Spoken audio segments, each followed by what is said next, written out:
সুপ্রিয় দর্শক, আসসালামু আলাইকুম। গোমতী নিউজ 24 থেকে আপনাদের স্বাগত জানাচ্ছি।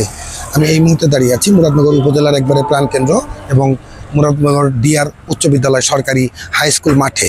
তো আজকে এখানে দাঁড়ানোর মূল উদ্দেশ্য হচ্ছে এই আপনারা যে দেখতে পাচ্ছেন আমার পিছনে যে সুন্দর গাছটি রয়েছে, এই গাছটির নাম কি ভাইয়া? এটা হচ্ছে সোনালু গাছ। এবং আমার আশেপাশে যে গাছগুলো রয়েছে সেগুলো আপনার দেখানোর চেষ্টা করছি একটু, যদি আমার ক্যামেরাম্যানকে দেখানোর চেষ্টা করছি যে আশেপাশের যে কৃষ্ণচূড়া গাছগুলো রয়েছে, এই গাছগুলো মূলত 2010 সাল থেকে আমাদের এখানে যিনি রয়েছেন, ভাই আপনার নাম? আমার নাম মোহাম্মদ খলিলুর রহমান। মোহাম্মদ খলিলুর রহমান। তো খলিলুর রহমান ভাই নিজে হাতে মুরাদনগরের বিভিন্ন জায়গায় এই গাছগুলো লাগিয়েছেন শুধুমাত্র মুরাদনগরের সৌন্দর্য বৃদ্ধি করার জন্য এবং রাস্তাঘাটের পাশে মানুষ যাতে ছায়া পায়, একটু বসতে পারে, সেজন্যই মূলত ওনার এই উদ্যোগ। তারপরেও আমরা ওনার মুখ থেকে আসলেই শুনবো, ভাই আপনার এই কাজটি শুরু করেন কত সাল থেকে এবং আপনার উদ্দেশ্য কী ছিল? এটা আমরা শুরু করি 2010 সাল থেকে। 10 সাল থেকে শুরু করি, আজকে 25 সাল। প্রথমে 1-2 জন মিলে এটা শুরু করি এই কাজটা। এই নামেই ছিল আমাদের এই সংগঠনের নামে কাজ শুরু করি।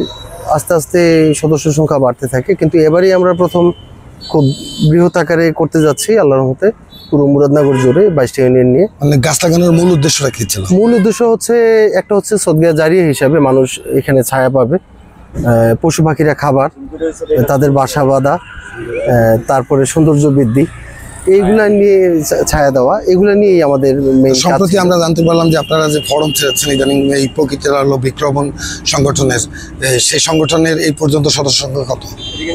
সদস্য সংখ্যা 100-র উপরে চলে গেছে আল্লাহর রহমতে।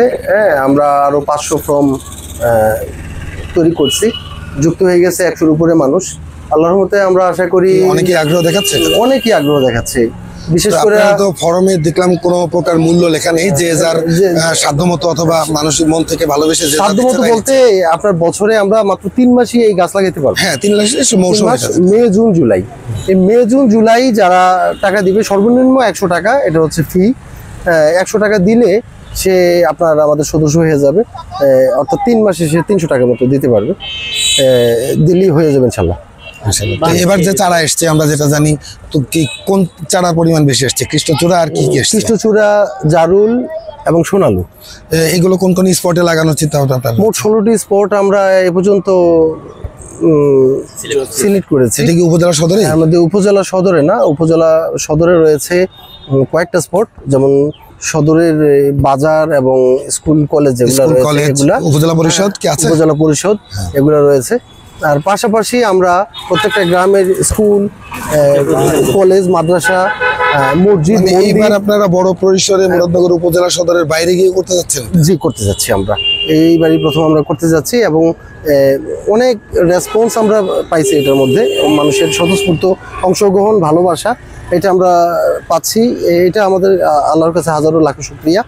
আমরা চাচ্ছি এই মুরাদনগরটা, এটা বসন্তকাল হোক বা গ্রীষ্ম হোক বা শরৎ হোক, প্রত্যেকটা সময়ে যেন মুরাদনগরটা সবুজ শ্যামল থাকে এবং ফুলে ফুলে ভরে থাকে এই মুরাদনগর। আর কিছু না থাকুক, দূর দূরান্তের মানুষ যখন মুরাদনগরে আসবে তারা অন্তত অবাক হয়ে যাক যে এটা কত সুন্দর করে সাজা রাখছে মুরাদনগরের মানুষজন। এটাই আমাদের মেইন আসলে প্রত্যাশা। ধন্যবাদ খলিল ভাই। তো আমরা আসলে বিশেষ করে এই খলিল ভাইকে একজন প্রকৃতি বান্ধব মানুষ হিসেবেই জানি এবং উনি খেলাধুলায় খুব সুন্দর ধারা বিবরণী প্রদান করে থাকেন। এবং এই প্রকৃতির আলো যে সংগঠনটি রয়েছে, এটি 2010 সাল থেকে উনি শুরু করেছিলেন 1-2 জনকে নিয়ে, উনি ছিলেন মুখ্য ভূমিকায়। তো প্রকৃতির প্রতি ওনার যে ভালোবাসা এবং এই যে সৌন্দর্য, সেই সৌন্দর্য ওনার সাথে এখন যুক্ত হচ্ছে। ইতিমধ্যে 100-র উপরে ফরম ইতিমধ্যে বিক্রি হয়েছে। উনি বলতেছেন যে আরও 500 ফরম রেডি আছে অথবা তৈরি করার কাজ চলতেছে, যে অনেকেই দেশ এবং বিদেশ থেকে যারা এই সংগঠনে যুক্ত হতে চান তাদের প্রতি আমার একটু উদাত্ত আহ্বান থাকবে যে আপনারা এই ফরম সংগ্রহ করে আপনাদের সাধ্যমতো যে যতটুকু পারেন, কারো প্রতি কোনো চাপ নেই, এই সংগঠনে যোগ দিবেন। আমিও ইতিমধ্যে এই সংগঠনের একজন গর্বিত সদস্য হিসেবে আপনাদেরকে বলবো যে প্রকৃতির আলো এটা কোনো রাজনৈতিক সংগঠন নয়, এটি মূলত একটি সামাজিক সংগঠন, যেটি আপনারা দেখছেন মুরাদনগরে ইতিমধ্যে তার ফসল আপনাদের ভিডিও করে কিছুটা অংশ আপনাদের দেখানো হয়েছে, আমাদের সুন্দর মুরাদনগর কিভাবে গড়ে উঠছে। তো আজকে এ পর্যন্তই দর্শক, ভালো থাকবেন, আল্লাহ হাফেজ।